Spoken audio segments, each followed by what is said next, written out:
Hello, hello, hello, everybody. How are you? How are you? God bless you and happy Easter to all those who celebrated. Happy, happy, happy, happy. It's so good to be here with you today on this April 5th of 2021. I am your host, Kenneth Overton of Black Opera, sponsored by Black Opera Productions, LLC, which is the production company that will be bringing you the documentary Black Opera, hopefully towards the end of this year. I am so excited about it. And thank you to everybody out there who has been supportive along this journey.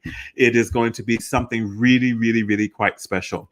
I am so excited with my guests today because they're my friends, they're my colleagues, they're my castmates of a new, exciting, amazing musical drama entitled I Dream, which is about the last 36 hours of the life of the great Reverend Dr. Martin Luther King Jr., whom we know, or maybe some of you don't know, yesterday, even though it was Easter Sunday, it was also the 53rd anniversary of his assassination.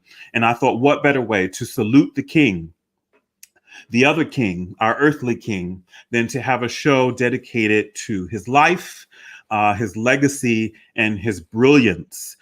So I am so excited to have all of my friends here, and I will tell you about them in just a second. But there are two events coming up this week of fabulous singers that I want you to mark your calendars for. First is soprano Nicole Heaston Lane, who is a dear, dear sister friend of mine. I adore her. And if you've been on the Black Opera show train since the beginning, you will know that Nicole was my very first guest on June 1st, 2020. She was my very first guest, and 45 episodes later, here we are. But on Saturday, April the 9th, she will be doing a recital, and it's called Live from the Cullen, sponsored by the Houston Grand Opera.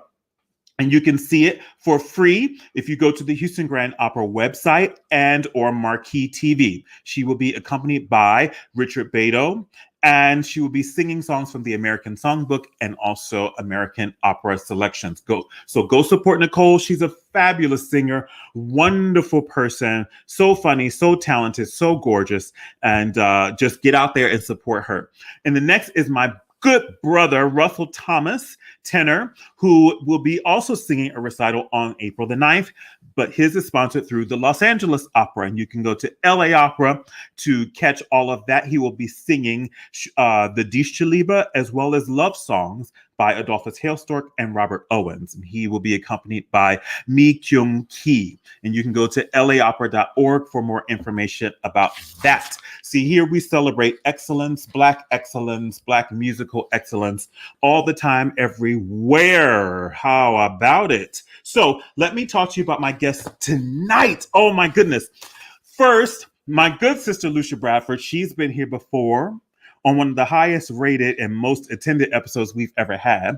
Lucia Bradford is a native of Brooklyn, New York. Miss Bradford has performed a number of operatic roles, including Carmen in Bizet's La Tragédie de Carmen, Sita in Puccini's Gianni Schicchi, the Principessa in Puccini's Suor Angelica, the mother in Ravel's La Fin de le Sortilège, Mercedes in Bizet's Carmen, and Mrs. Quickly in Verdi's Falstaff.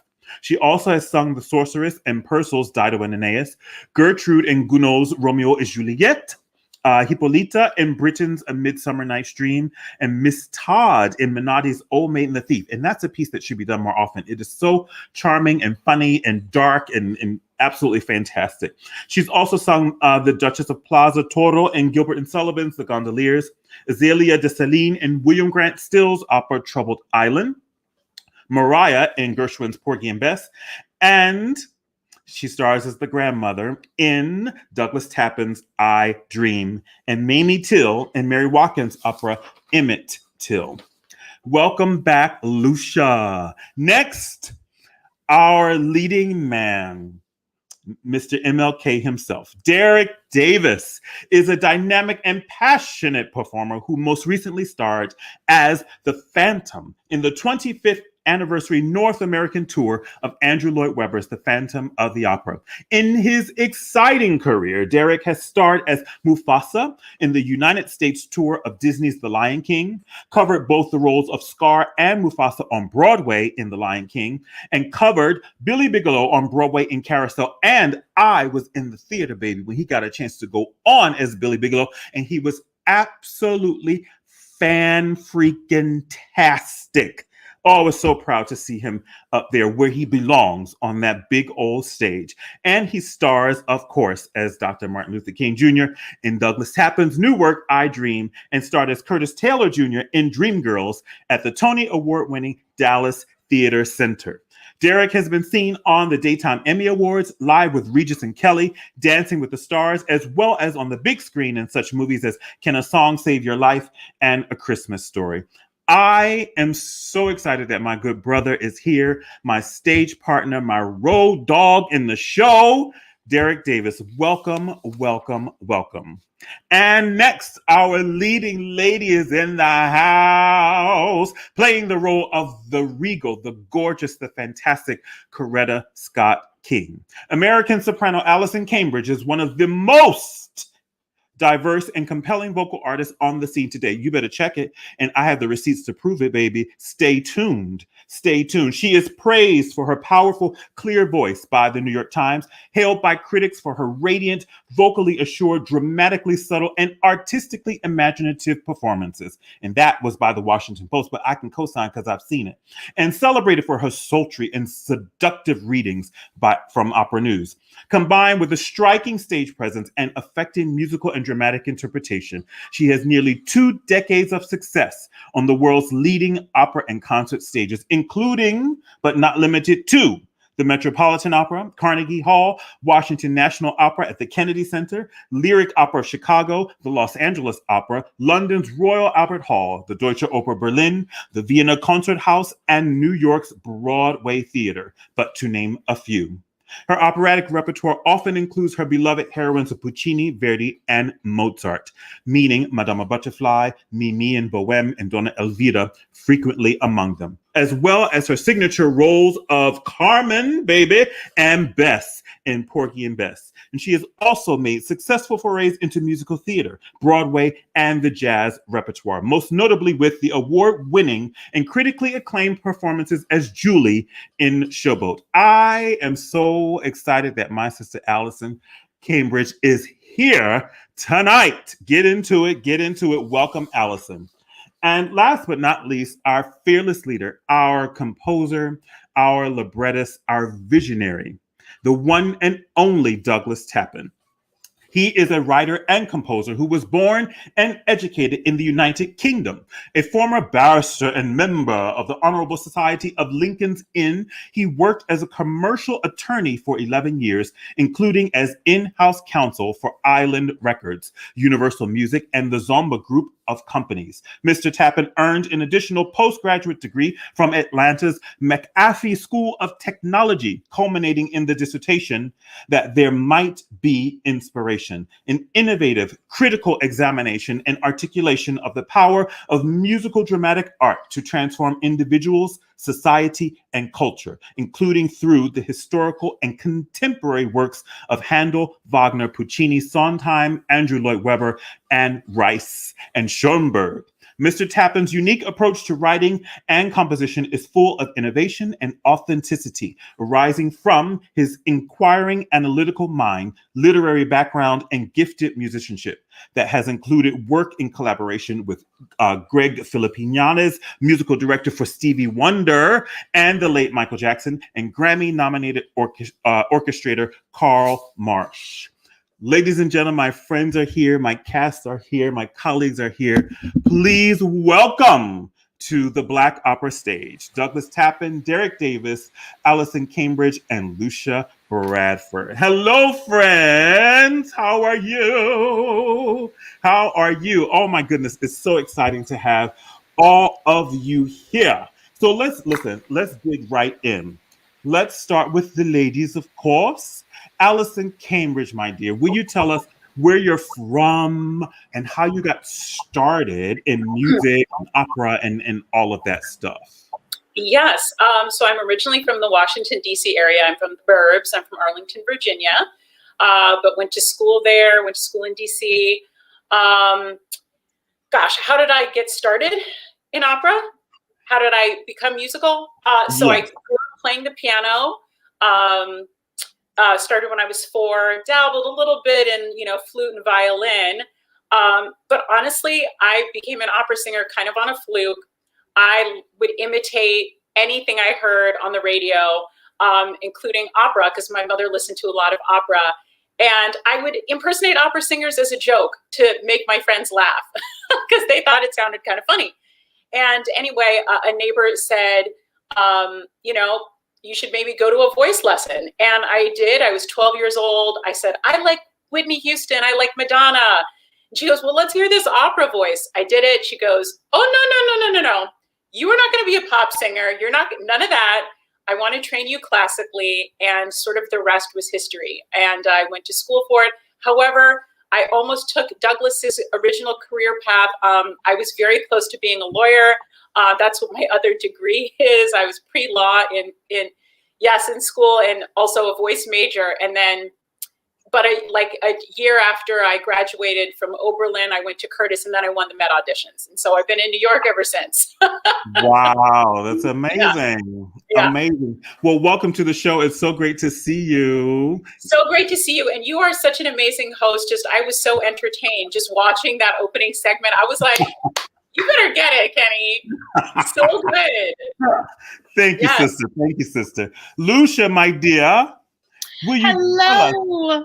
How are you? Good. I'm great. It's so fantastic to have you here again. Yes. One of my very few repeat guests. Come on now. Come on, yes, repeat. With it. The guests were calling and saying, bring Lucia back, bring Lucia back. So she's here. So for those who don't know you, darling, will you tell them who you are, where you're from, and how you got involved in all of this? So, hi guys, good to be back. I'm from Brooklyn, New York, and I'm still here in Brooklyn. And yeah, always been singing. My dad was a preacher, so you know what that means. I'm singing in church. So I started out there, and then I went on to the Fame School, went to LaGuardia, loved that. And then I just got, it's nice to have like teachers and coaches like, oh, why don't you do this? Why don't you do this? I wanted to be a gospel singer. I was like, opera is wonderful, beautiful. Oh my God, I was intrigued. I was inspired. I was like, wow, but I don't know how to do that. I don't know. But then I went on, got a voice teacher, and he said, why don't you go to Westminster since you're like, trying to figure it out. So I was like, okay, loved it. And then my teacher junior year said, if you want to be an opera singer, you can. And I was like, ma'am, I don't know about that. But then I don't know what that did for me. It just kind of like brought the spark, really, that, she was saying that. So then I just started going, delving into it, listening. And I just started singing. But you guys know I do teach. So I have 2 hats. And I love it. I love teaching, and I love to be able to sing. I have a great principal, so he lets me just go and do my thing. So I'm very, very, very excited. And we are grateful that he does, because we would have to storm the school and say, let her out so she could come to the show. Yes. And some of the receipts, y'all know I have receipts. It's one of my things. I dig in my bag and pull out proof that my guests are brilliant. And some of these receipts are clips from the show. And I'm so inspired, and I know you will be too. Thank you, Lucia, for being here again. Derrick Davis, my brother. Yes, sir. God, it's so great to see you and to see your face. And please tell the folks, introduce yourself and where you're from and how did you get involved in music and stage and theater and all of that. Yeah, my name is Derrick Davis. Hello, everybody. Very nice to be here. So glad to make all of your virtual acquaintances. I grew up in Long Island, New York. So a New York cousin to Lucia, just out on the island. People in Brooklyn don't call Long Islanders New Yorkers, but we are. So I grew up out there, and much like Lucia as well, I grew up in the church. So sang gospel music, came up with, contemporary Christian and everything like that. But I had a passion for musical theater. Loved musical theater. And as I came through my high school experience, my high school teacher encouraged me to start to take private voice lessons. And my voice coach at the time, he demanded that I study everything classical. And little by little, I fell more and more in love with it. My mother used to play classical music every Sunday after church, so I was already immersed in it. But the study of it and the understanding of the writings and everything, it just intrigued me, and the difficulty that it presented as a performer with regards to technique and everything like that. I said, okay, well, this is what I want to do, because if I'm going to be the best, I need to be the best at the best. And so I went to college at LIU Post on Long Island, to save a little bit of money, and studied classically there, and graduated thinking that I was going to go into opera.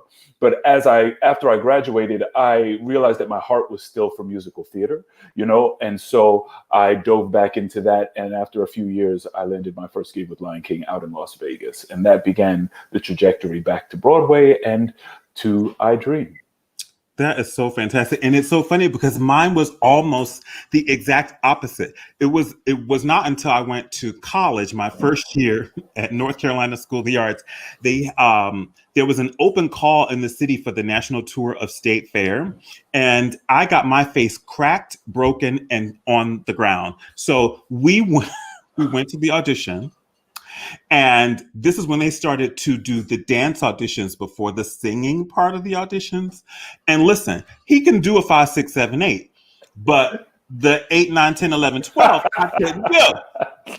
So, but this is how it happened. So we went in and I danced, did the combination. And so they were like, okay, Eric, you all stay over here. Everybody else, thank you very much. And so I was in the stay over here group. Then the next time we did another dance audition, they were like, okay, everybody over here, thank you very much. And I was in the thank you very much group. But I went outside and said to the monitor, I was like, so when do we sing? And she was like, we don't need to hear you sing. I was like, but that's what I do. She was like, thank you very much. I was devastated. I was like, oh my God. And so from that moment on, I became opera man. I was like, forget musical theater. I got to do all these high kicks and stuff. But anyway, he made his Broadway debut anyway. Hello.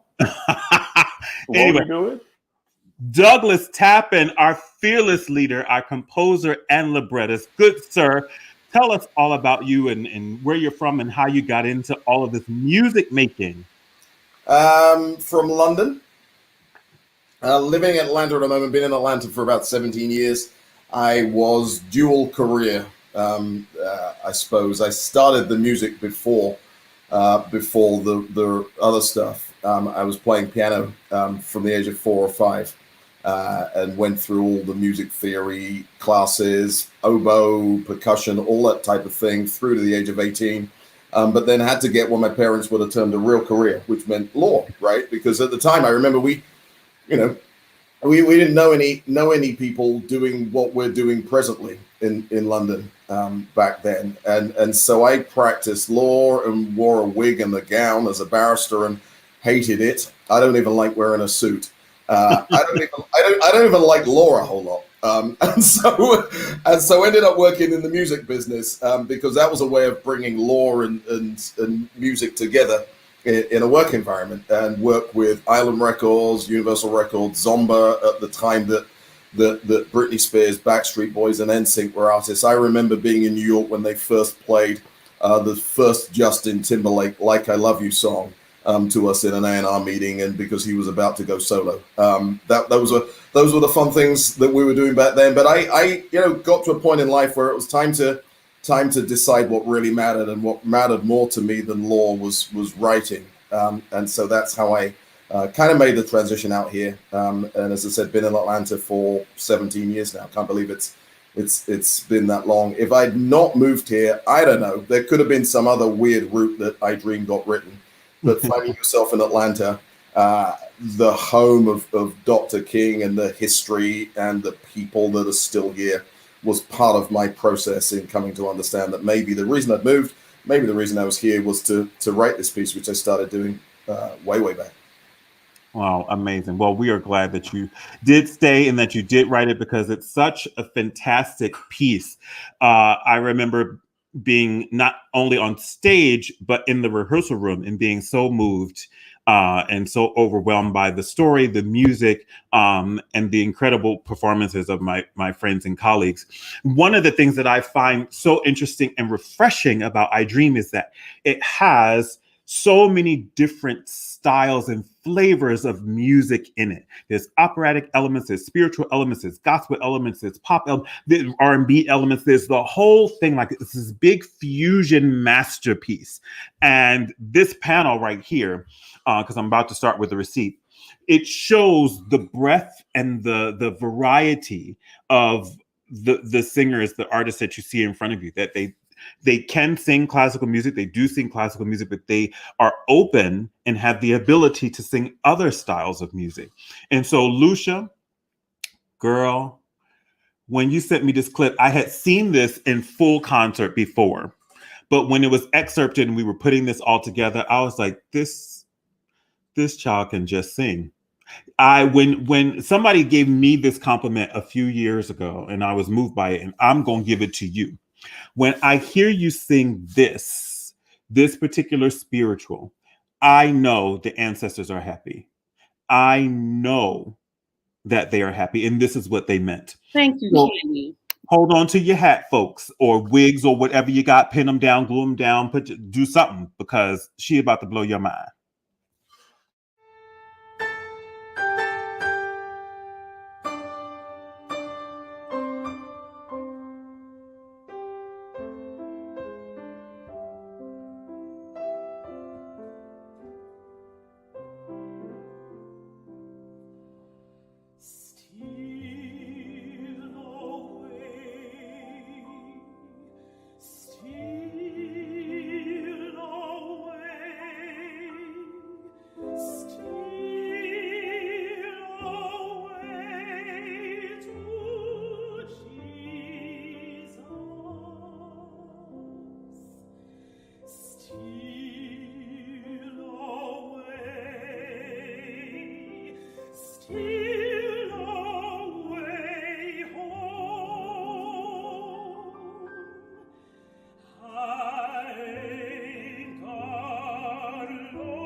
Lord have mercy.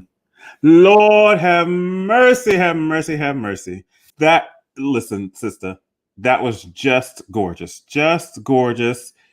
The folks in the, hey, brother Kevin Short, it's good to see you. You are so right. They are happy. They are happy. Thank you, guys. Thank you, Kenny. Hey, brother Morris Robinson in the house. Good to see you, brother. Hey, Danny. Yes, you are so right. Stunning, stunning. Absolutely stunning. Wow. So, Lucia, tell us about this piece. Like, who arranged that? And what is it about the spiritual that sort of resonates with you so much? And then do you infuse that into your portrayals in I Dream? Wow. Yes, all of that. So I remember, like I said, I grew up singing gospel music. So I remember the first spiritual I heard was Wade in the Water in high school. And when we were singing it, I just thought that I could approach it like a gospel song. So I started doing that. And my teacher was like, wait a minute, though. No, you don't have, like, this is not a gospel song. Because I was kind of like riffing and running and doing all this stuff.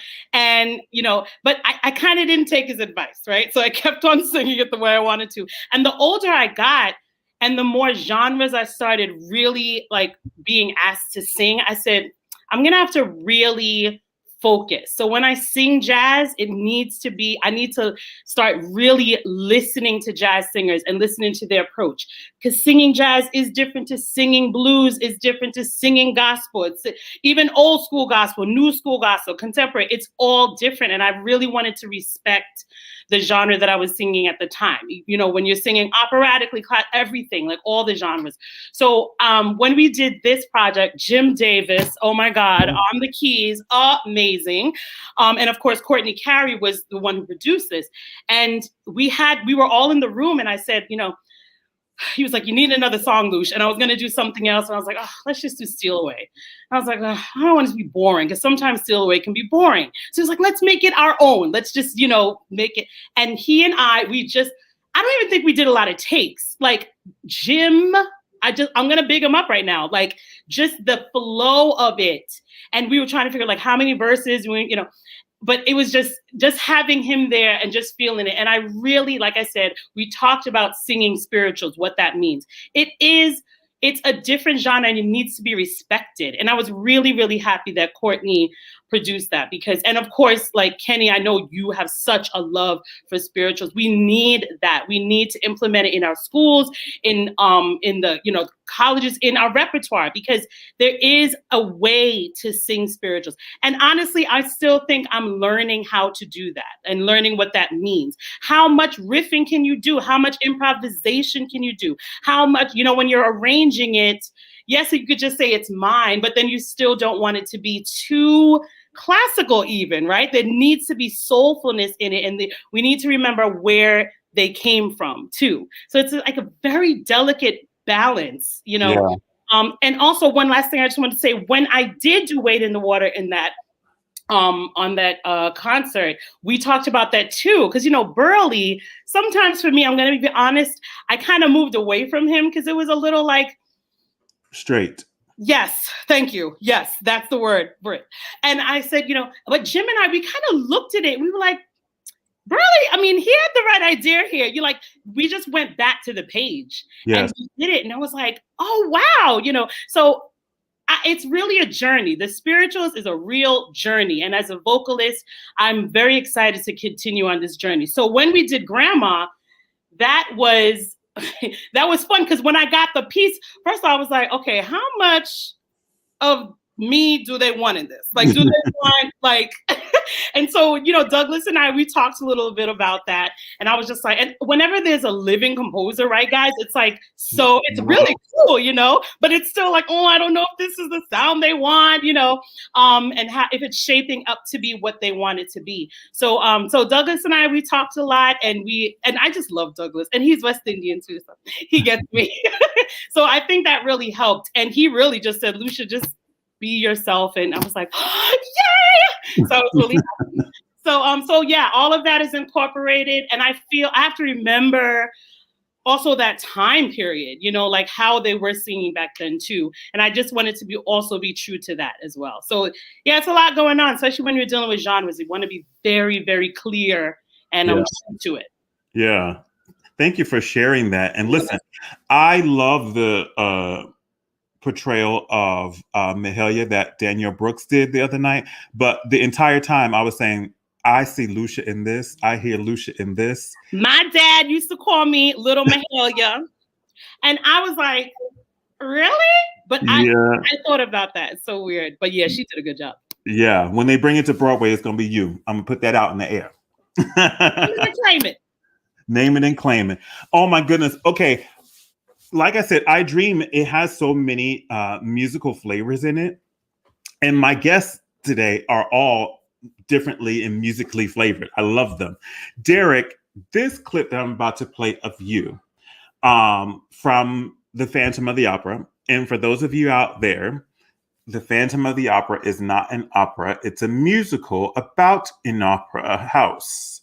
Okay? Tell your friends, tell everybody that, so that they don't ask you, what's your favorite opera? Oh, mine is Phantom of the Opera, and you have the impulse to slap them. So, you, Derrick, are one of the few Black men on the planet to sing the role of the Phantom. Yes, sir. I'm the third. The third Black man. So that's after Norm Lewis. Robert Guillaume played it first in California for a brief stint. And then Norm played it on Broadway, which is incredibly currently. And then I was the third to do it on the 25th anniversary production. Amazing. So what was it like, first of all, being asked to do such an iconic role in your Black skin all over the United States and North America? Pardon me, I get asked that question a lot. And the one thing that always comes back is the moment that my agent told me that I got the role, and how everything turned into this really thin piece of crystal that I had in my hand. Like, it felt like such a precious thing that I had to be so careful with and learn how to manage and hold. Because you have to remember, it was during the previous presidential administration. So to go across our country during that time as a person of color in a role that's traditionally not played by a person of color was wildly accepted positively in many places. But there were a few places where it was clear that it was not quite as wildly accepted. But in those moments, I still had to show the absolute epitome of Black excellence so that they could see that we are worth our salt and more, for sure. So it was a blessing and a challenge, but one that I took with great honor. Great honor. Amazing. I'm glad you did. And, people overuse the term representation matters, but seeing you in that role in this country, it mattered. It mattered. It sure did. Thank you, brother, for doing that, and sit back and listen to this beautiful performance. Oh, boy.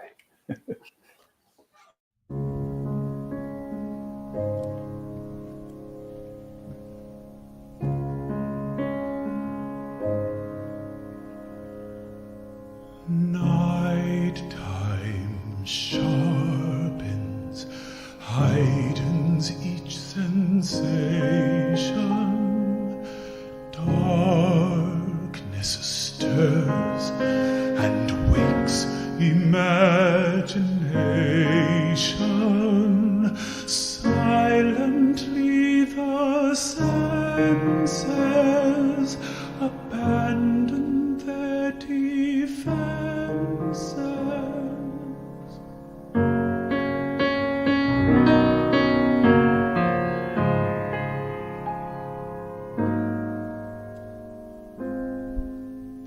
Slowly, gently, night unfurls its splendor.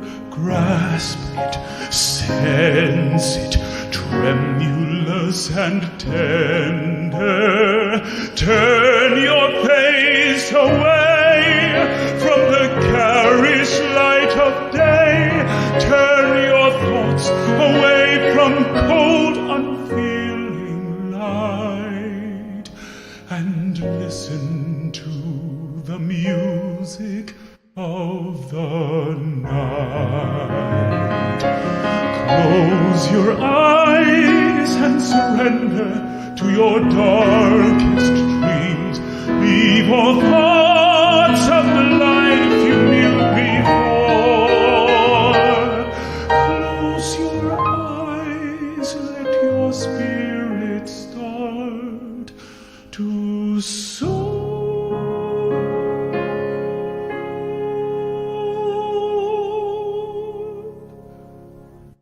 And you'll live as you've never lived before. Softly, deftly, music shall caress you. Hear it, feel it, secretly possess you. Open up your mind, let your fantasies unwind in this darkness that you know you cannot fight. The darkness of the music of the night. Let your mind start a journey through a strange new world. Leave all thoughts of the world you knew before. Let your soul take you where you long to be.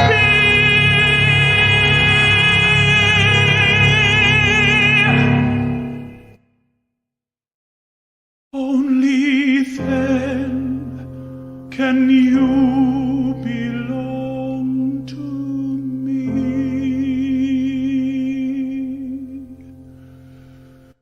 Loading, falling, sweet intoxication. Touch me, trust me, savor each sensation. Let the dream begin. Let your darker side give in to the power of the music that I write. The power of the music of the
Listen, you better create a mood and sell the song and tell the story, sir. And give us the ambiance and the whole thing of it. Listen, Derrick, I'm through with you. Thank you. I'm through with you. Listen, you. folks are going off in the room. I don't know if it's the same for you other artists in the room, which I hope that it is, but I'm literally wringing a towel like while I'm listening, because just the energy of the performance comes back into your body, and it's like, you're not there, you're not there, you're not there.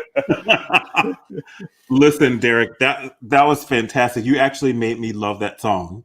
Oh, Rob, thank you. That's a You huge actually compliment. really made me love that song. Huge It's compliment. just tremendous. Thank you. And just the colors, the nuance, you made it such a beautifully intimate experience. Yeah. For me, the character, and I had to fight a little bit with the creative team for this, and because it wasn't the mainstay on Broadway or in London, they gave me a little bit of space to play a bit with the character.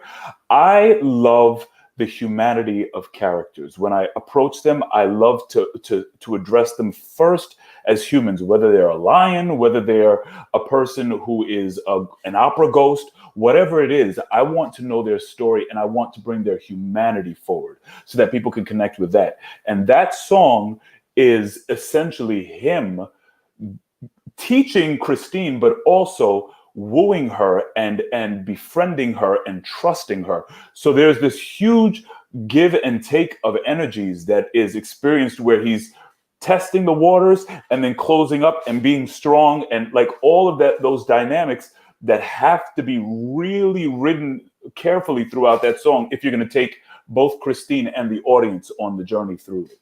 So that's Listen, I was in. Sweet. I was in. Go ahead. Oh yeah, no, the interesting thing about that performance was that was the first performance I did after the pandemic began. So I did that performance in Lincoln, Nebraska. They had this huge, like a binder, literally about this thick, with all the protocols and things like that. They were the first theater to have an in-person live performance. And that was in October of last year, of 2020, right? And so they flew us out, myself and my accompanist, and the protocols were so stringent and so intense, but it was worth it because they were testing something that they were going to give to other theaters around the country. And so that was the first time that I really had prepared for and got on a stage and sang. And when I was singing that song, that was the third to last theater that I sang that role in before the pandemic hit. Oh, wow. Yeah. Okay. So it was really a culmination of a lot of wonderful things. Well, I'm glad to hear the folks in Nebraska are doing what they're supposed to do, because I'm sure you all noticed that Victor Robertson was supposed to be on the show with us tonight. But my brother called me earlier. They had a COVID breakout on the show that he's doing in Florida because somebody didn't do what they were supposed to do. And so they had to go and hire another recording engineer, and that changed the schedule. And so he couldn't be here. So Victor, please stay safe. Don't be around those. Stay safe, please. And Florida, get yourselves together. Yes. Allison, my dear girl, you're going to have to set this video up, because when you sent me this, I didn't know what to do with myself. I was like, okay, I've seen Allison on stage. I've seen her do Thais. I've seen her do Beth. I've seen her do a whole bunch of things, but I have not seen or heard her do this. You got to set it up for the children, because I can't do it. I can't do it. Okay. So I guess long story short is the pandemic has allowed for me to put on a new hat. In addition to singer-performer, I am now the co-creator and co-producer of a new show called Rock Me Amadeus, which fuses together opera and classical music with pop, rock, classic rock, hip-hop, all different genres of music. And this all stemmed from a show that I did on Broadway, my Broadway debut in 2018, a show called Rocktopia that kind of had a similar vibe. And after a couple short national tours, it never really took off. And a lot of the cast members were just sort of bummed that it never had the life it should have. So instead of letting it sort of go to the wayside, the musical director of that show and myself, we got together and we said, all right, we're going to create our own show. We're basically going to do it bigger and better and just kind of make it cooler. And then the pandemic hit. We were supposed to open November 2020. And instead of just sort of sitting back and going, aw shucks, we said, no, we're going to build our fan base by creating music videos and putting out one video a month that demonstrates exactly what this show is all about. And just on a personal note, like me being an opera singer, I love it, but I hate the stigma that has always been attached to it, which is that it is elitist, that it is not accessible, that it's not cool, that it's not sexy. And what this show does is it makes it accessible. It does not water it down. It does not dilute the operatic or classical talent that's represented in it. And I have to say, Victor Ryan Robertson is also a cast member of the show and featured in our next music video, which is coming out on Friday. And it's his big shining moment. So you'll have to check that out. But that's what this show is all about. So when you said send a video, I was like, oh, I have so many, opera or even some of my jazz stuff that I could send. And I was like, no, I'm going to send our debut music video, which premiered in October. It is called Roxanne Carmen. It is a fusion of the Police's Roxanne and Bizet's Habanera from Carmen. And I hope you will, I hope you enjoy it. I know I did. I was not ready. I had to go drink a cool beverage after, but it was fantastic. Hold your wigs down, y'all. This is Allison Cambridge doing her thing.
Girl, listen.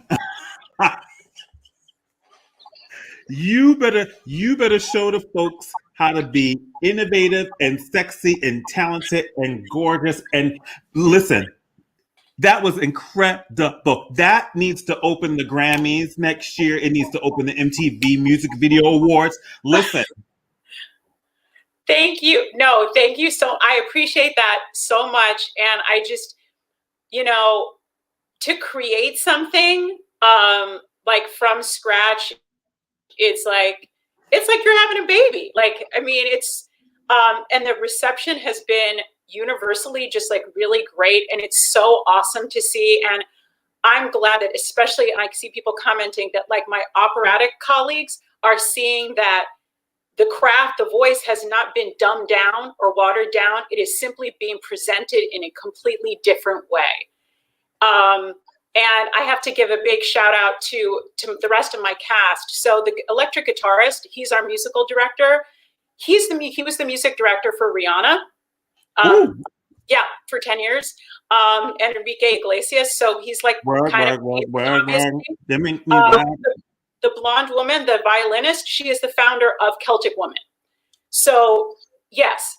So, I mean, these are all like literally the cream of the crop. Tony Vincent, he's the guy with the white blonde hair. So he starred in 4 different shows on Broadway, Green Day's American Idiot, Rock of Ages. Everybody in the cast is literally like the best at their type of vocalism in their respective genres, and the same with the instrumentalists. And so we just wanted to make sure we brought the best of the best. And like I said, Victor Ryan Robertson is a part of the cast. This next mashup that comes out on Friday is a mashup of Gounod's À Lève-toi Soleil, mixed with Soundgarden's Black Hole Sun, mixed with the Eurythmics' Here Comes the Rain Again. Listen. You are not ready for it. Listen. Pardon the interruption. When the auditions happen, let me know. Done. Listen, when the tickets go on sale, I'm going to be in the front row with my leather pants on. I might dye my hair blue that night. Listen, that is fantastic. And thank you for being, I don't know if brave is the right word, but I'm going to use it for these purposes right now, to be able to follow your heart, your dreams, your creativity in a business that likes to put people in boxes, and to be able to step out in that as a woman of color, and say, listen, this is what I'm doing, and I'm going to do it, and it's going to be excellent. I appreciate that so much. And I just, I don't know if I mentioned this on another with the cast of I Dream, but early on in my career, like as I mentioned, I always had interest in other genres of music. It so happened that I happened to have a naturally operatic voice, and that is what I trained to become. But I never lost my love or my passion for other types of music. And so early in my career, I was getting offers to do crossover type things. And I was always told, stay in your lane, and people will not take you seriously if you venture out. And I was also told things like, and I know some of my colleagues who are watching this, they know this story. I was told, well, Allison, you can't do Porgy and Bess. You can't accept the role of Bess because you're going to be labeled, just to quote, another Black singer. And you're, quote, lucky enough that you can, this was said to me, you're lucky enough that you can pass. So, yes. So we would prefer that you not do, quote, Black roles. You're one of the few that can, yes. And I just remember being like, I think he is trying to give me a compliment. He's trying to tell me this is basically saying, yes, it was the most uncomfortable, bizarre thing. And it was with my new manager. And I was just like, I can't believe the words that are coming out. And he's like, well, you'll have a better time. You'll have an easier time of it. And I just know how much. Did she freeze? Like 7-8 years. And now it is on my terms, the roles that I accept. And there is no part of me that is like, I'm not going to do that because I'm afraid some casting or whomever's going to be like, well, she's a Black. Yes, I'm a Black soprano, and we all know it. And thank you. And I am very proud of it. And so, just in 2020, I was supposed to have performed 4 iconic women Black women in history. That would have been unheard of. Wow. 5 years ago, right? That would have been unheard of. But in one season to play Sally Hemings, Julie and Showboat Bess, importing Bess and Credit Scott King, get out of here. Get out of here. Get out of here. And I mean, I'm so thankful for people like Douglas for writing works like I Dream. I'm thankful for people like you, Kenny Overton, hosting shows like this. I'm thankful for you, Derrick, for the trails that you have blazed on Broadway. And I'm thankful for you, Lucia, that I was just shook watching your video, like just felt it so deeply. And so I'm just very proud of all the progress that is being made. More to come, much more to do, but this is how we do it. This is how we do it. Yes, indeed. I love it, Allison. Thank you so much for that. I'm inspired. I am inspired by that, by your story, by your career trajectory in doing what you do. I absolutely love it. Douglas, my brother, my goodness. I want you, my friend, to tell the world why you chose to write I Dream. Why you chose this man, this subject, this period in his life to bring this story to this world, this 2021 right now. I didn't choose to write it. Does that help? Yeah. You ever have those moments in your life where you find yourself at a place, time, moment, and you sense that you're meant to do something? I had one of those experiences in this room many years ago.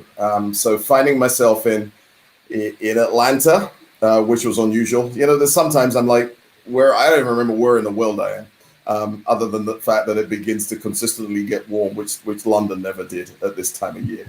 But found myself here. I had written a piece called King that was about the descent of King Saul, the ascent of King David, and I was pitching that piece to some people, and about the third person that said to me, "You can't write a piece called King,"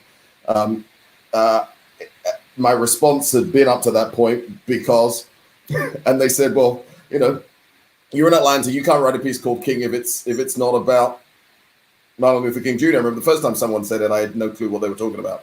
But about the third time I heard it said, I had one of those, it's interesting, and went to my bookshelf, and I already had some books about the civil rights movement that I'd picked up when I first came out here. And I remember looking in some of them, and I always have notes in the margins of books. I write on my books a whole lot. I apologize to book authors. I scribble on them and not in pencil at all. And there were scene notes there, interestingly, that I hadn't remembered writing. And so I had one of those, okay, God, if you want me to write this, then you are going to write this moments.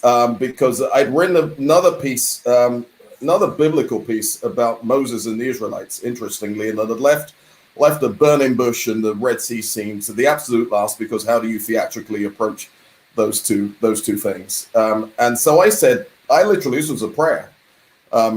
If you want me to write this, let's not do it the way I did that, which was leaving the big stuff till last.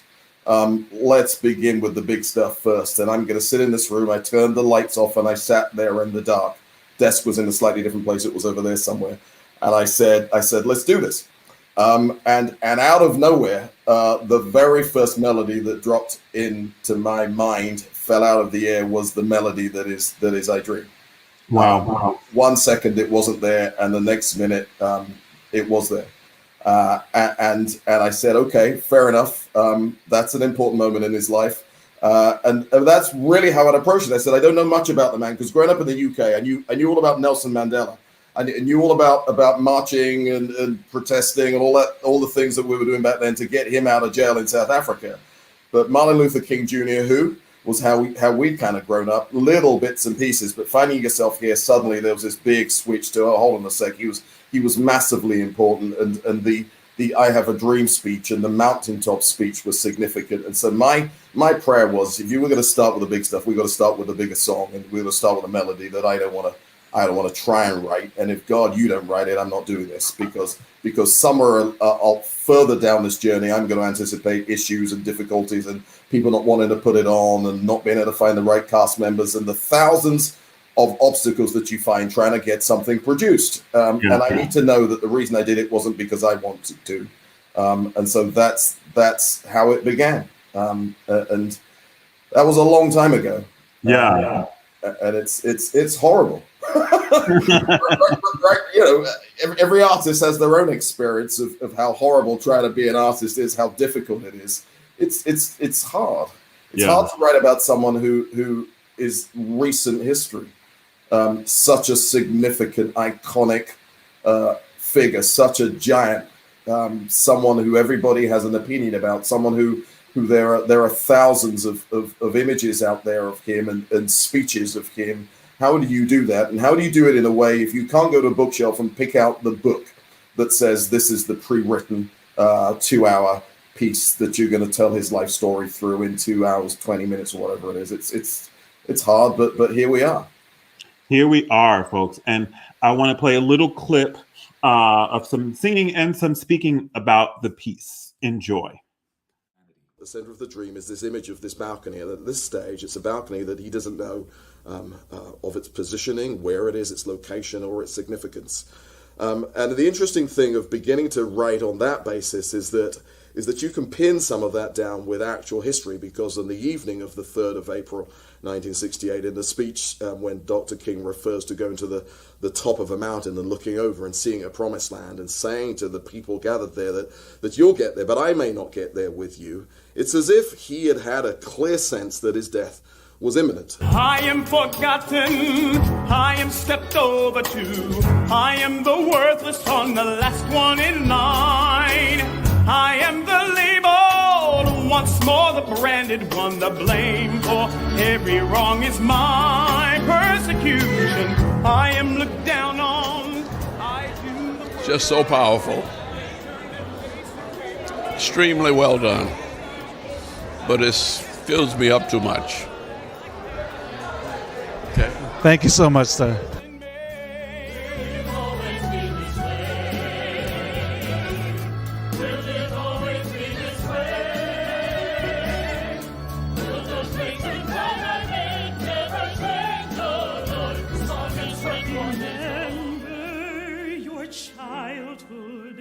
The good times, the bus ride, today such a long way from there. You have come to the Jordan, you've shown the way forward. The people can take it from here. I'm so proud of your work, grandson. Well fought and well done. You've shown them that love is supreme. You have done your life's work. I see people, mighty people, beginning to dream.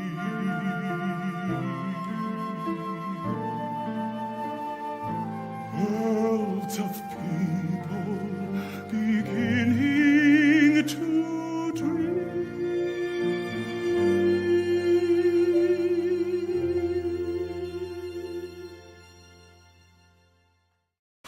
Oh, okay. First, there's so much to say. There's so much to say here. Douglas, first, I want to thank you for writing beautiful melodies with beautiful words. And in opera and in contemporary opera and in contemporary storytelling, for me, having a beautiful melody to get the message across is essential. And this piece is full of them. And what you wrote in that little clip there for Lucia and for Derrick is absolutely stunning. And it gave me goosebumps in the theater, and it gave me goosebumps this evening. And so that's how you know that it's good stuff. That's how you know that it's going to have longevity. That's how you know that when people leave the theater at night, they're going to be moved and be able to carry these melodies and this story with them. What was your sort of musical inspiration that allowed these melodies to pour out and place them in the capable hands of my colleagues here? Everything musically that I've experienced in my entire life. Some of that's been theater, musical theater. Some of it's been opera. Some of it's been spirituals, gospels, blues, jazz, rhythm and blues, soul, pop, everything. And all of those things are part of the writer-composer's palette, because I'm someone who's trying to write the book, the music, and the lyrics. And so from moment to moment, there's a choice to make. How do you approach this particular storytelling moment best? And sometimes the right thing to choose is something that would feel more spiritual or something that would feel more gospel. There's no way that you're gonna be in a church setting and not make it feel as if you're in church. There's a time later on in the second act when people are rising from the floor after the Selma experience, and that felt as if that should be more spiritual, more organic, more natural, more voices, more rudimentary, more a cry from the depths of humanity. That this sucks, right? But there are times when you're at a gala or gala. I don't know how people say it here. I say gala. But you know what I'm talking about. A party with people having a good time. Anyway, where something that feels more pop is more appropriate. And so I grew up. I think my first experience of music, in an interesting way, was church music, because that's what we did every day of the week, and certainly twice on Sundays we went to church. But that was more formal, and it was more church organ based. And that was one of the first things that I did as a 12-year-old or 13. I taught myself to play the three keyboard organs with the foot pedals for my sister's wedding. My father, again, part of that, you're not a really competent musician, was sure I was going to ruin my sister's wedding.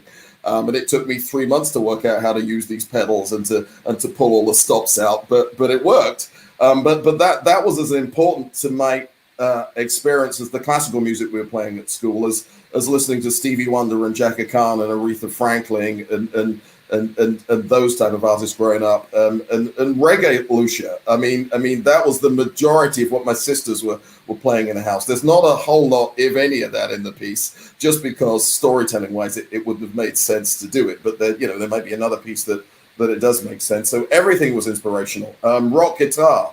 I loved what Lloyd Webber was doing with rock guitars in Jesus Christ Superstar. That was formative to me. The piece Les Miserables was important to me because of that sung through approach to storytelling and placing that right on the edge between musical theater and opera, and calling it musical drama and approaching a massive, deep, complex story and daring to try and do that, which is a ridiculous approach, was inspirational to me to try and do what I've attempted to try and do in I Dream. Does that even get close to answering? That's fantastic. That's absolutely fantastic. Lucia, when you took on this role, were you aware of the closeness of the relationship between Martin and his grandmother? I, for one, did not. I was not aware of it. And it's one of the things that moved me so much, because it is a very similar relationship to the one that I had with my grandmother. And so what was your take on that, on her? I was really surprised. I was like, the grandmother? I was like, really? And I started looking up the story in his life and how he wanted to commit suicide. I could not believe how much of an impact she had made on his, and the fact that she planted the seed for the whole movement. And I love Douglas. I love how you have her and little Martin have that moment there in my piece that I sing. I love it, love it, love it, because it tells so much about who he was, and that he was so, like, she was the one that really brought him to this moment at such a young age, and really allowed him to see what the world was really like, and how he needed to change it. It was so crazy. I was so amazed, really shocked to learn about it. It was so beautiful to see Yeah. because in especially in Charlotte when we did it before, you would see the rest of the cast rush into the wings whenever you sang that particular song and the other one too. It's just Yes. Oh, I love it. beautiful moments, beautiful moments. Yes. So, Derrick, tell me about your idea of portraying such an icon, such a force, such a man, a human man, a real man. Yeah, well, I mean, as you stated in the beginning, this is set in the last 36 hours of his life, right? So this is when he's been through an insane amount of seemingly insurmountable obstacles in his life, but has managed to overcome each and every one of them. But he has this daunting feeling that his impending death is right around the corner. And so I can't approach this role as the hero that we know. I can't approach this role as the king that we know. I can't approach this role as the man who had a massive hand in creating what we have the blessing to live in. I have to approach it from his eyes and from his perspective. From the opening scene, well, not the opening scene, but the first scene after opening, where he's waking up late and leaving, spoiler alert, leaving his home and his wife and his children for the umpteenth amount of times to go get on a plane after having a horrible dream or premonition again. Like, all of these things are just swirling. So for me, though he's doing these massive, incredible, world-changing, earth-shattering things, he is a man that is deeply troubled, a man that has a lot of weight on his shoulders, a man that has a government that's hunting him down, a man that has to confide in a friend, a man that has to leave his family and loved ones and fight for the well-being of a people that includes his family, but at the expense of his time with his family. So all of these emotions in my mind are what I take onto the stage. And then you take that human being who's been blessed by God to do what he's done and put him in these circumstances. And then as the actor, once you've prepared all of that, then you just live honestly and truly in the moment, you know? And I'm glad and so grateful that all of us are committed to this work in such a way that I trust that when I'm bouncing things off of Ralph Abernathy in the moment, it's going to be honest because I know you're there with me. When my grandmother is behind me singing in her heavenly state, I feel her presence because Lucia and I, we've connected. Allison, I cannot wait to get on the stage with you because I feel already, we haven't met in person, but through the screen, there is already an establishing connection that I know when we get on the stage is going to be heart-rending for the audience members when we have to separate and when I die and all the things. Like, it's just, all of that is what I bring to the stage. And I just pray every time that I get on the stage that people forget that I don't look like Martin. People forget that I'm taller than Martin is. People forget that my voice doesn't have the exact same timbre, but they see the heart and the passion that that man held and that he embodied.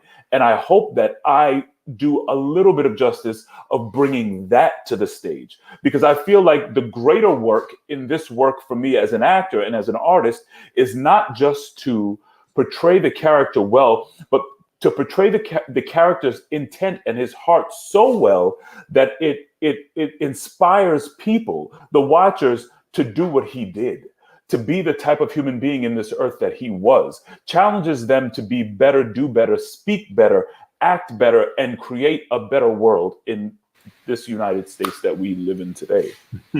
Yeah. Thank you, brother. That's Thank you. Amazing.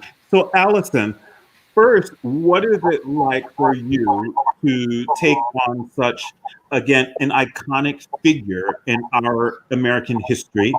And then what is it like for you to be joining a cast as the new kid on the block?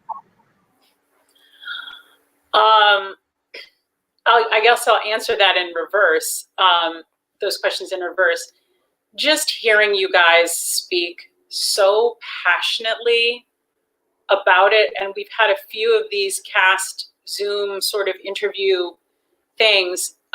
And every time I'm on screen with you guys and you talk about your experience having performed these roles before, I hear the passion and the love and just like the enthusiasm and the joy and also the gravitas with which you have embodied these roles. And it just makes me that much more excited to get on stage with you and to bring whatever will become my version of Coretta to the stage with you. And I that goes to your original question is I'm a very open as a performer, as an artist. I like to experiment, and I never want to come into any show, whether it's an actual historical character or whether it's a character of fiction. I never want to come in with my own sort of fixed, this is how I'm going to do it. You have to, as Derrick said, you really have to feel the energy of your cast members. And again, it's a wonderful advantage having the composer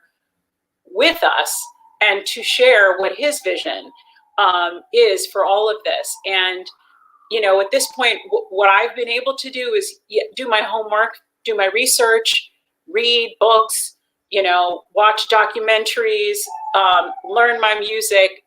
That I can do that. The rest is going to be when I get on stage with you guys or when we get into a rehearsal room and create these moments that, when I'm watching these clips, I'm like, oh my God, I cannot imagine what it is going to be like when I'm there and I'm singing the words and hearing the notes in the room with you guys. I'm just very excited, and I feel very honored to be portraying this role and to be joining this amazing cast and ensemble. I really am. Yeah, it's amazing. And we cannot wait to have you and embrace you. Actually, we can't all wait just to be in a rehearsal room with other human beings, and not be singing into our screens and into our phones. Like I'm gonna need at least 48 hours to get through that. So bear with me when we get to Charlotte.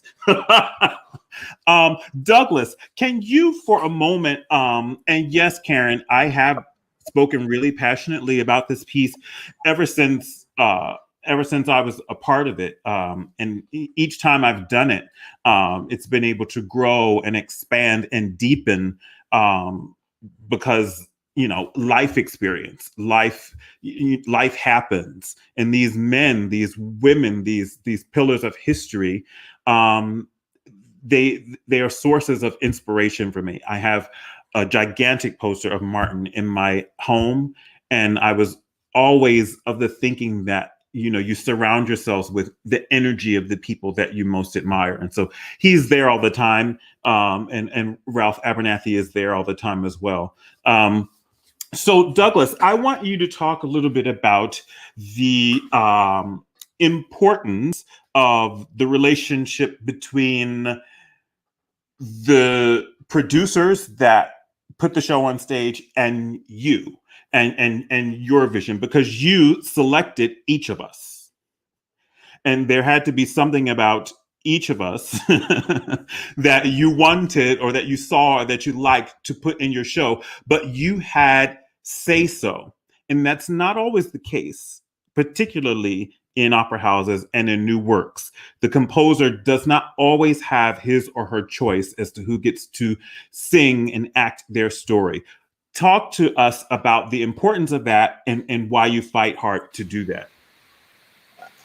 I would say that there's an authenticity in each of you. From an acting perspective, a truth in your characterizations of as I have experienced them, but also an authenticity vocally.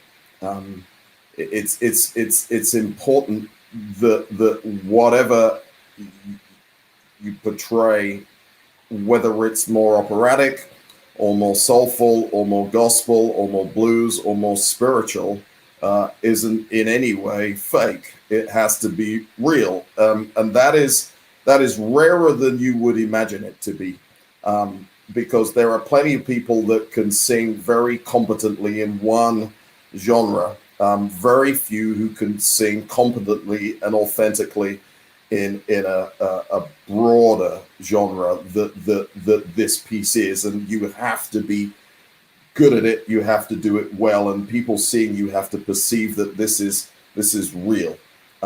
That's the core thing that I've always been looking for anytime I've seen, whether it was a video or an audition or a live audition. And I remember Lucia, me running out of the audition room because Lucia had come in and sang, for example, entirely operatically, and the producers had said to me when she left the room, "What do you think?" I'm like, they're like, "What do you mean?" I said, "I'm wondering." They said, "Wondering what?" I said, "Whether that's all she has.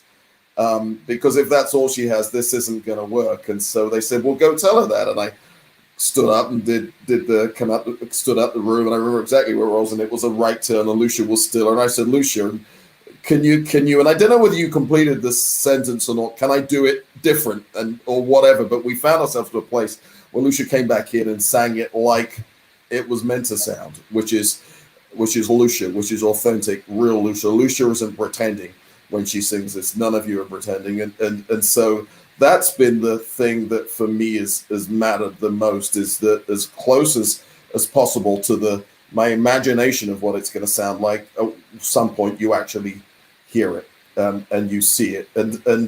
And one of the issues with much opera is that vocal production is prioritized over acting and characterization. Musical theater, as I've perceived it, that's so much more important. I'm not saying that vocal production is not important, but the acting. I've seen people that are terrible singers acting well on musical theater stages. This is an attempt to try and bring those two things together perfectly as possible in characterizations and vocal technique and production that tells the story in the best way possible. Because at the end of the day, in my view, this is one of the greatest stories in human history. I mean, the French have their revolution, and other people have their stories, but this is great, recent, important. Gotta tell it well. Gotta tell the whole world that in this country, not all that long ago, some people did one of the bravest things that's ever happened, and they changed their world. They changed the world for us, so that we can be here doing this today. And it's important to tell that story. It's something you said, Derrick, at the end, so that we do something to help people live lives that are better than the lives they're presently living, and to recognize the priority of being better husbands, wives, friends, neighbors, work colleagues, community members, and standing up as best as we can for the things that actually matter in the world, which is hard, which is impossible, but that doesn't mean that you don't do it. And when I look back on this story, it is the most daunting thing in the world to try and tell a story of people who are so much braver, more courageous, more giving, more sacrificial than I think I could ever be. And so it's our responsibility. Back to your original question, why do you write it? Well, I didn't want to, but having realized that maybe I was meant to, everything about me has to do this as best as I can do it, so that it even slightly comes close to being honoring and true and good and representative of the immense, much more immense thing that the real people did. Amazing. Catch this clip, folks. One convinced me that a black man can achieve these crazy things you're preaching of. I have never won no victory by love. Ain't no people win no victory by love,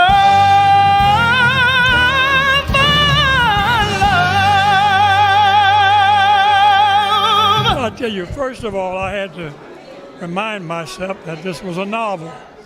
It's not a rewriting of history, but it's a novel growing out of the history of the movement. And I think it did well. I enjoyed it. I've never listened to the story in music, and that added a dimension that I've been missing. And so I enjoyed it very much. I gave him an A. It brought back what was seemingly left out if you're dealing from a history book, but what only a novel and a play can do in terms of far more than the head. It really brought it back into very soul and spirit. I am so moved to see such great men, such great leaders in our society who were an integral part of this movement, see this piece and receive this piece in such a wonderful and powerful way. For me, it gives me a little release of pressure that they enjoyed it and approved of it. Because I always want to go into any performance, but especially one as important as this, to try to get it right. Which is why it has been so important and such a luxury to have Douglas in the rehearsal room with us, and in addition to the audition room, to choose us, but to follow that through into the rehearsal room and to be able to ask and to be able to say, what would you like here? Or is this what you were thinking? And then to have dialogue and that collaboration to bring it to life. And that has been such a joy. For those of you who don't know, that was our good brother, Victor Ryan Robertson, as Hosea, in the scene that, if I was forced to choose, would be my favorite scene, when Ralph Martin and Hosea are in jail, and there's this intense confrontation about three strong-willed men who I think essentially want the same outcome. They just have different ideas and ways of getting there. And it is just such a powerful display of musical artistry and storytelling. And I can't wait to get back in that room with you guys again.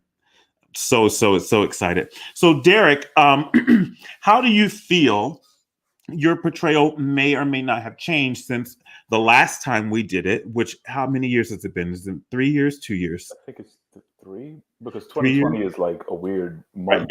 Right, yeah. 2020 doesn't count, like scratch. Yeah. But yeah, so like, how do you think it'll be different when we come back in August? I think because I, as a human being, have grown in a great way, I feel, because of the pandemic. Because the pandemic forced us to stop moving. It forced us to be left alone with ourselves, and to face our demons, so to speak. And having done that, I have a greater respect for somebody who had to do that on a daily basis. So that's one thing. The other thing, I think, because of the pandemic, again, we've taken stock of what's really important, what really matters, And one of those things for me is family. And I mean, I'm at my brother's house every week. I've tried to visit my parents, even if at a distance, just to make sure that they're okay, because they're in their 70s, higher risk category and everything. And so understanding that I'm not married, I don't have children. And so to feel that forced separation from family and the need to be close to the ones that I love, and then to recognize the fact that his entire work kept him away from his family for the majority of his life, I think that is going to play a much deeper part in the way I portray him, particularly with his relationship with Coretta, and the strain that was on both of them, and the weight that plays. So there's a lot more, a few extra weights being placed on Martin's plate, for sure this time around. And isn't it interesting, or at least I found it to be, that I believe all of us are older than what he was when he lived. They all took this on. Yep. I mean, the civil rights movement, they were in their 20s. Yep. I cannot imagine. It's crazy. Taking that on in my 20s with a wife and children, and marching through the streets for civil rights. Yeah. Nothing extra. Right. Nothing, exorbitant, but just civil rights. Civil rights. To have a calling and to answer the call is quite something. And then after marching in the Black Lives Matter movement a few times over last year, just the sensation of being surrounded by like-minded people in droves in that fashion, fighting for something, it doesn't hold a candle to what Dr. King and our forefathers and foremothers did at all. But it is our part in that. And so I think I'll have a better picture of what that scene looks like in my mind. And, you know, I think all the time, he would be in his early 90s had he not been taken out of here. Yeah. You know, the fact that he could literally still be alive, is something that has been plaguing my mind over the past few months, because it just puts into sharp perspective the fight that we have such an insane responsibility to take the wheel of and drive. It's not like this happened 7 generations ago or 10 generations ago or in the 1800s. This happened to somebody who could have bumped into my grandmother on the street, or even my father on the street, you know? Yeah. So just all those things, taking all that in, I will be bringing all of that to the stage for sure. Yeah, Kenny, I mean, the whole thing is just so tremendously sobering, right? When you look back at the history. I remember seeing a documentary on TV when some young men who were about to become freedom riders was saying that, hey, look, we have a life choice here. I could be drafted and go overseas and die in some forgotten country for something that I don't even understand, or I could write my last will and testament and get on a bus into the South, and maybe make my country a little bit better. And one of the most astonishing things for me was it scared the living daylights out of me to meet the family. I remember being in a room with just Bernice King and her advisor and the lady singing the song Queen to her, and the first time she asked the question, was this before or after my daddy died? I'm like, oh God, man, what have you done? How dare you write this story? But when they articulate to you that it was never if he was gonna die early, but just which day, which day that he left the house to go and do what he went to do, and it wasn't just him; it was everybody else who was doing this, But when would it happen? When would that premature death come? Because you were standing up for something that mattered more to you than your family and your own children and your close relationship with someone that you love. And that's ridiculous. Yeah. It's ridiculous and so impossible. That's the high bar of what happened, which is why it's so important that we do everything we can to tell this story well. Absolutely. And so, ladies, Lucia and Allison, I want to know from you, what is it like? Because I look at what's happening in the country today as the Civil Rights Movement Part 2. And it is, for me, obvious that women have a larger part, a more visible part, a more important part, and more. Not that they were not on the front lines in the 50s and 60s, but now you see women, and particularly women of color, on the front lines, on the front pages, making change. What is it like for you as women seeing that? And what can you do to infuse some of that into what you're going to bring to this production? Either one of you can take that. I feel so empowered and strong because I'm an 80s baby. I just feel like what happened in June, watching CNN and knowing, again, I'm in Brooklyn, knowing that, you know, all the rioting, like we heard it, we smelled the fire. Like it was, I just felt so surreal. And I was like, I can't imagine being in the thick of it in the 60s and just not having a voice. Like, I feel so incredibly grateful for the Michelle Obamas, the Stacey Adams, all of these women that are coming out and allowing us to have a voice during this time. And I feel, again, bring it back to Grandma, we are the nurturers. We literally birthed you know, our Black race, we are the ones in these men's ears. We have their ears at night. We have, you know what I mean? Like, women, we are so powerful. And whether we're mothers or wives or sisters, there's so much wisdom in us and there's so much strength in us. Not that men are not strong, but women, we just have this, I don't know. I just feel like God gave us something extra that, you guys can lean on us and so I just feel so empowered. I cannot wait to get back on this. And Grandma, I really feel like she is going to be different. I feel like because I always say I'm 40 now. Okay. I'm old, I'm grown. I love it. And I just feel just in this time where Black women have so much to say. We've always had so much to say, but now someone is actually like, we have the platform for it. And I don't want to miss this opportunity.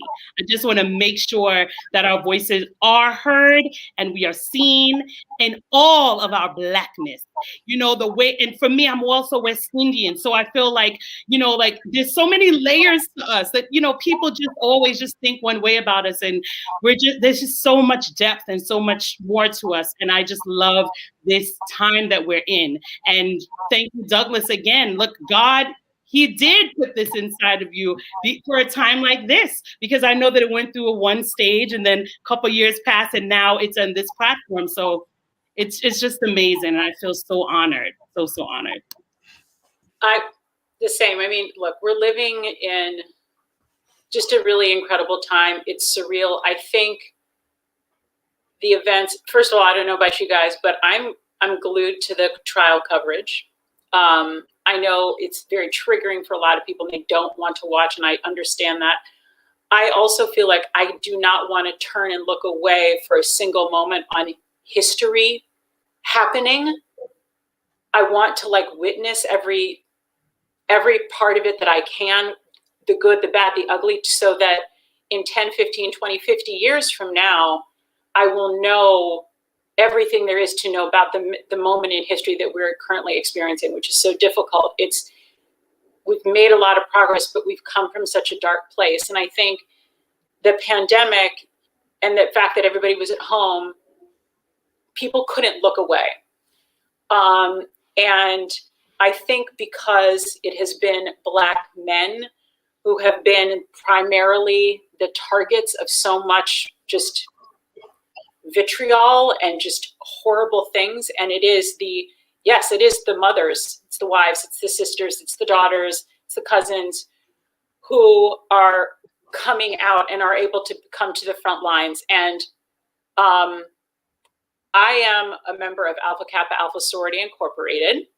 And the pride that I felt during this whole election, inauguration, the whole thing, I was just like, yes, Kamala. And seeing how, I remember when I joined, when I pledged in college, and some people not quite understanding why I would be a part of a sorority and why particularly a Black sorority.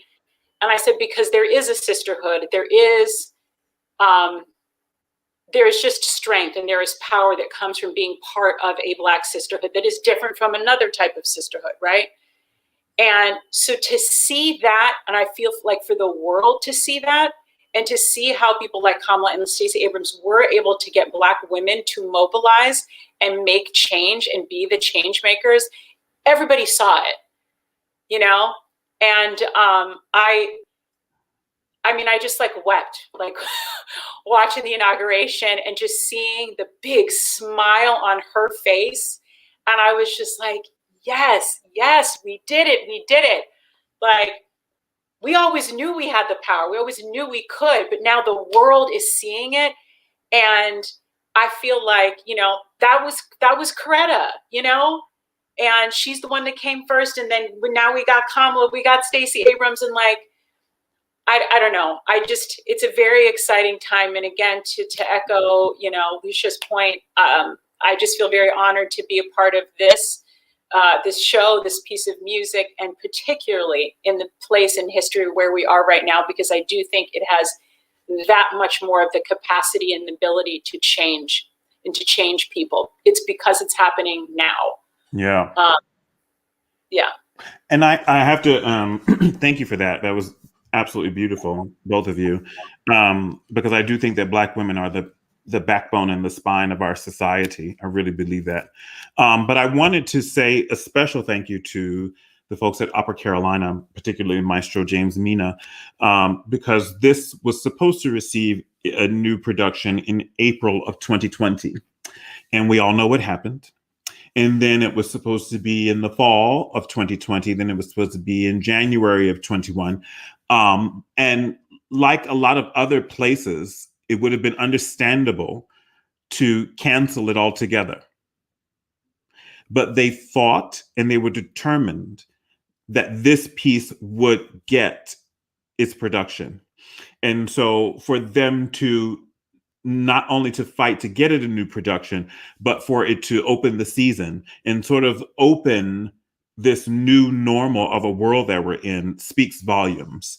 And so I wanted to publicly thank Opera Carolina and Maestro James Mina for fighting the good fight and getting this piece on stage and into the lives of all who will see it. And Douglas, there was a clip that I wanted to show of you speaking, and I think sums up so beautifully what we're talking about and what the piece is about. And I think, and I hope, that it's something that presented particularly now in the context that America finds itself, that our world finds itself, a time of extreme racial inequity, of racial injustice continuing. Sure, we are better than things were in the 60s, but there's still a lot of work to do. And this is my musical dramatic contribution to the conversation in the country. And I hope in some way that it helps to inspire people to live better lives, be better people for the sake of the country and for the sake of the world that we live in. Let freedom ring!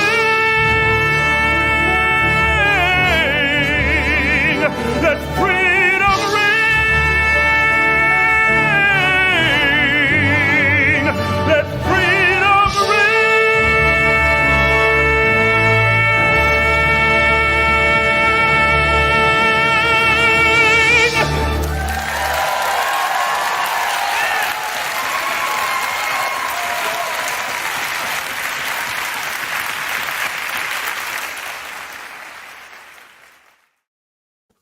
I love all of you. I love this piece. I cannot wait for August to get here so that we can all come together and make magic again. Derrick, I don't know how you sang that like that every night. I really don't. And it was really, really hard for me to sit there on stage 2 feet away from you while you were doing that and keep it together. Because I had to sing after that and like push my larynx back down because I was welling up with tears. You're absolutely magnificent in this. You really, really are. You are a true hero and a star. And I just love sharing the stage with you. And Allison, I cannot wait to embrace you into this family.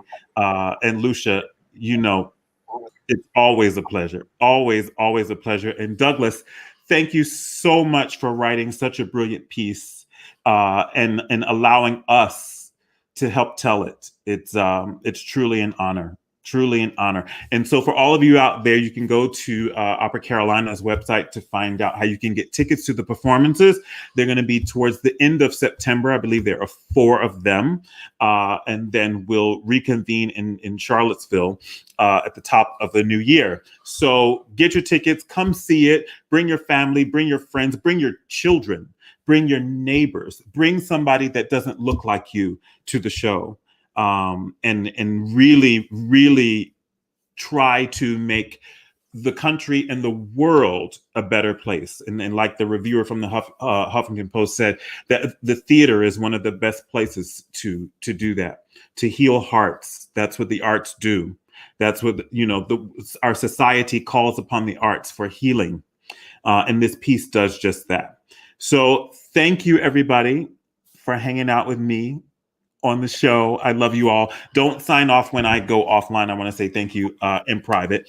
But thank you, everybody, for watching and tuning in. Next week, same time, same place, the marvelous up-and-coming star soprano Michelle Bradley will be my guest. I'm so happy to have her on and hear about her journey as well. And then the following week, superstar bass baritone Devon Tynes will be here to talk about his journey. So stay tuned to Black Opera, because we're going to bring it to you. We're going to bring it to you live and real. So thank you so much.